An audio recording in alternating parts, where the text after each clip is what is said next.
February the 27th, 2026. Guys, yesterday, the Iranian diplomats and the U.S. diplomats met for the third time in Switzerland, and they didn't get a lot done. The Iranians appeared to say there's a little progress, the U.S. not so much. Anyway, what's happened this morning, February 27th, is the U.S. Embassy in Jerusalem has put out a warning to U.S. citizens there. It says on February the 27th, 2026, the Department of State authorized the departure of non-emergency U.S. government personnel and family members of U.S. government personnel from Mission Israel due to safety risk. In response to security incidents and without advance notice, the U.S. Embassy may further restrict or prohibit U.S. government employees and their family members from traveling to certain areas of Israel, the Old City of Jerusalem and the West Bank. Persons may wish to consider leaving Israel while commercial flights are available. If that's not a warning, that last sentence, I don't know what is. Some people will listen, some won't. What this reminds me of, guys, I hate to say it, is we got certain groups, so they talk about things like this and they realize the danger. At the same time, they are booking cruises to Israel. They're booking cruises to the Mediterranean.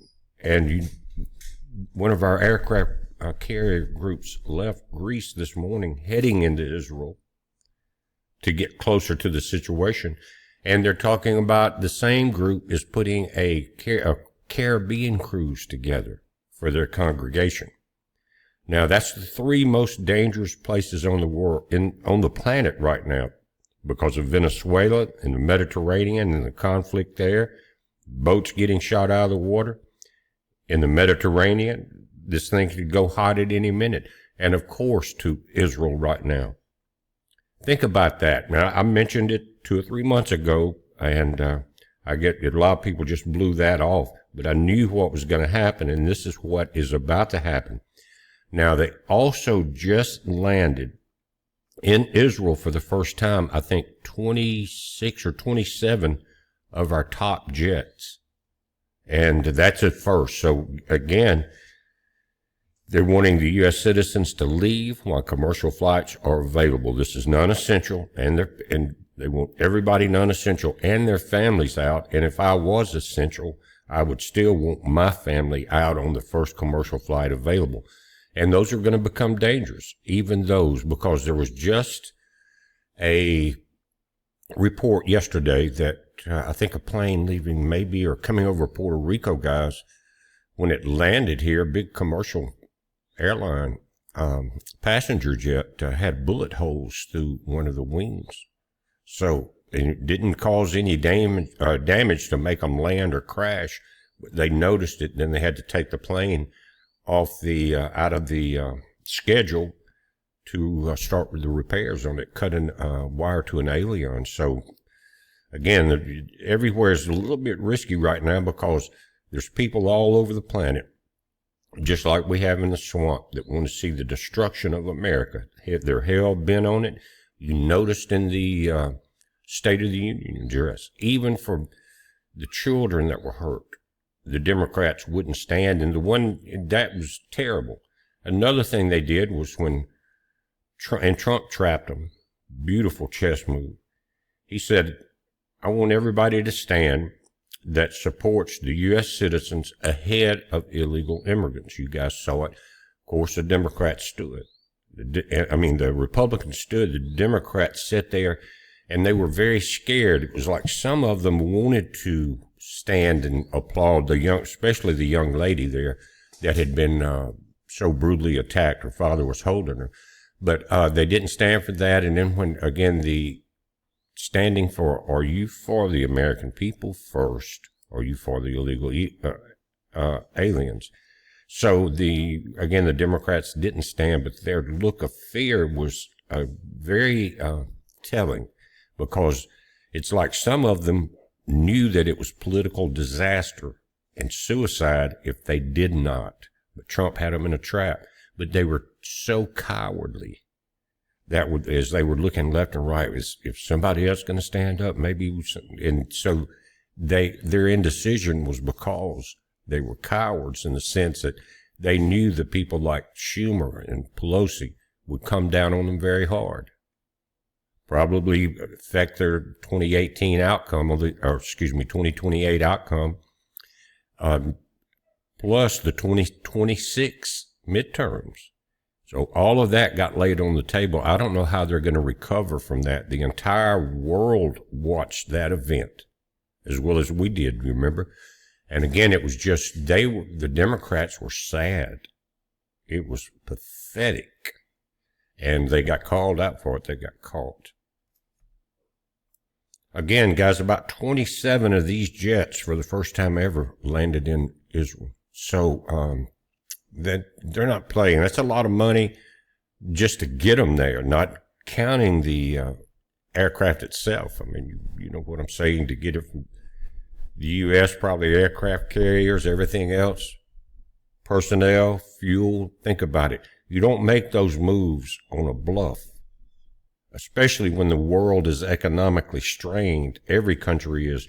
And that, as a side note, it looks like if someone to type in and say, how many nations have a deficit? In other words, like the U.S., you know, we're trillions of dollars in debt because of poor management, and Jerome Powell doesn't help at all. But look at a chart. Which countries are on top, which ones are not? I mean, you know, and you're going to find out that most of the world has a deficit. And my question is, who do they owe it to? If every nation's in trouble, who do we owe it to? China's in trouble, but we owe them money. We know we do. Do all the nations owe China? Or is it something a little bigger than that? And guys, this is the latest on the buildup. Again, the Gerald Ford just left Greece, and it was there. It was really close enough to do a lot of damage from where it was at, but now it's moved in to just off the coast of Israel from Syria. And again, more than likely, the planes that landed in Israel may have come from the Gerald Ford, the aircraft carrier you see in the top here. But look at, there's a lot of munition here. There's a lot of Navy equipment, and this doesn't count submarines, of course, and even up into the Persian Gulf. Now, the Red Sea looks pretty vacant. But remember, in the map I showed you the other day, we have about 18 bases scattered throughout this area. So there's a lot of personnel. And again, that just, like I said that day, that is a very strong stance, but it also puts a lot of targets out there.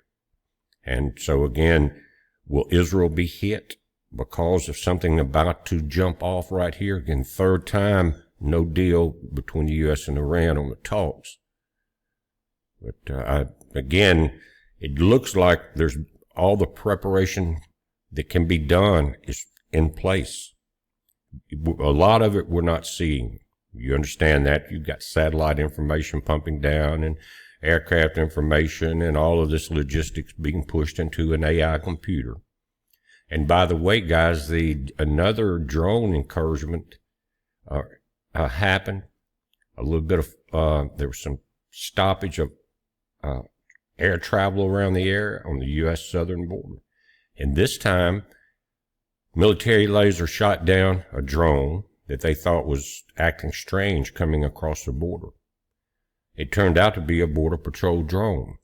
And, of course, things like that happen, but it goes back to the one where they had to shut down the El Paso airport there. Remember that a few weeks back, to where it looks like AI was in control. And that tells you that AI needs to be refined or really taken off the battlefield as far as pushing the button. In other words, a human fail-safe in the last position. Have all the intelligence you need gathered from AI, but don't let it push the button. And that has been happening for a while in Israel.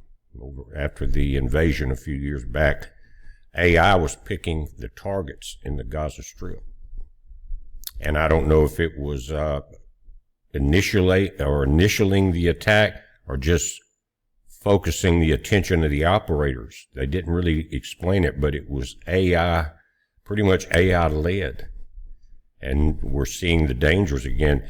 Now, the Border Patrol, they're not mad at the Army. There's not an argument there. They just understand there was a mistake, and which is a good thing. They need to stay on the same side.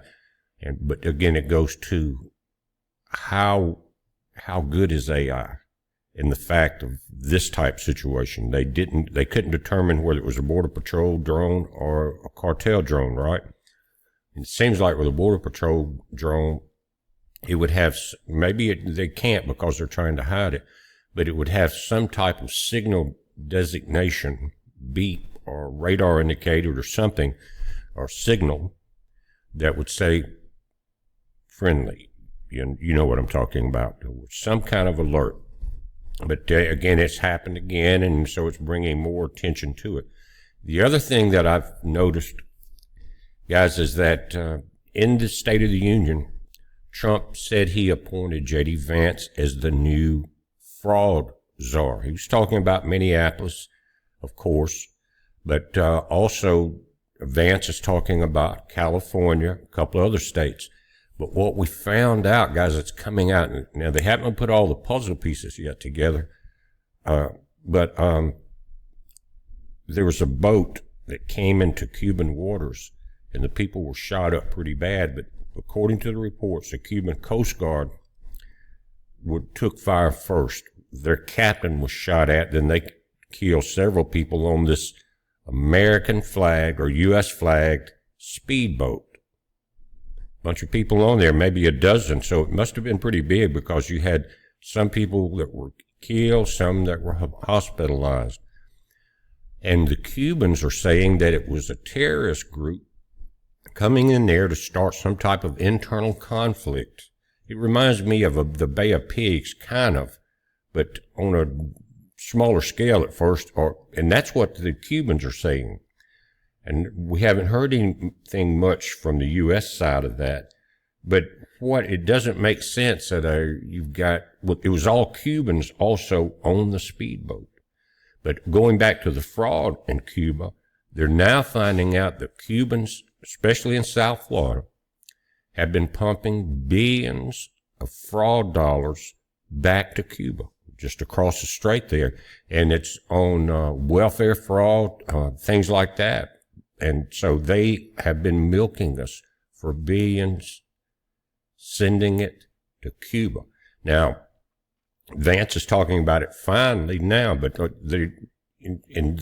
also 42 locations in Los Angeles that were similar fraud situations. They weren't daycare centers.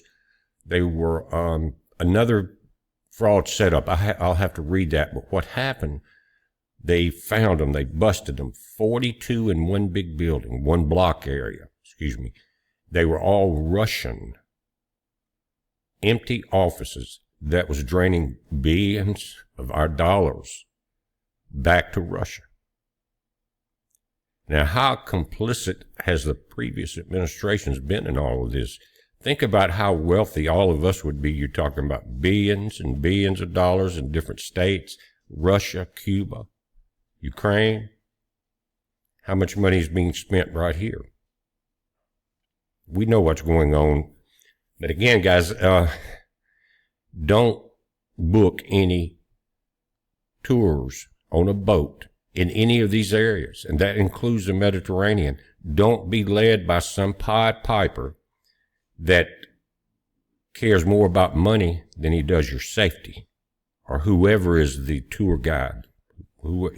Because if they put your safety down for money into their billfold, that's not very good shepherds. Just saying, and they know the world situation. They report on it daily, many of these people I'm talking about. They report on it daily and how problematic it could be in these areas, and still they want to take that money, take these tours in this area. I'm not going to mention any names. They know who they are. But I'm older than they are, and obviously a little bit wiser. I've seen some things in my life. And again, You use your own judgment. There's no way. Would you like to take a tour to New York City? Or to L.A.? Or to St. Louis? To Minneapolis? Hell no, you wouldn't. And think about this area. 20 times more dangerous. If this goes off, now listen, there was one other report coming out of Iran, and many people have talked about it before, but the guy said yesterday he was in the Iranian upper military, and he said if they kill the Khomeini, we have one demand that's put out by him, and that we push every button we got and hit every target that we have logged in.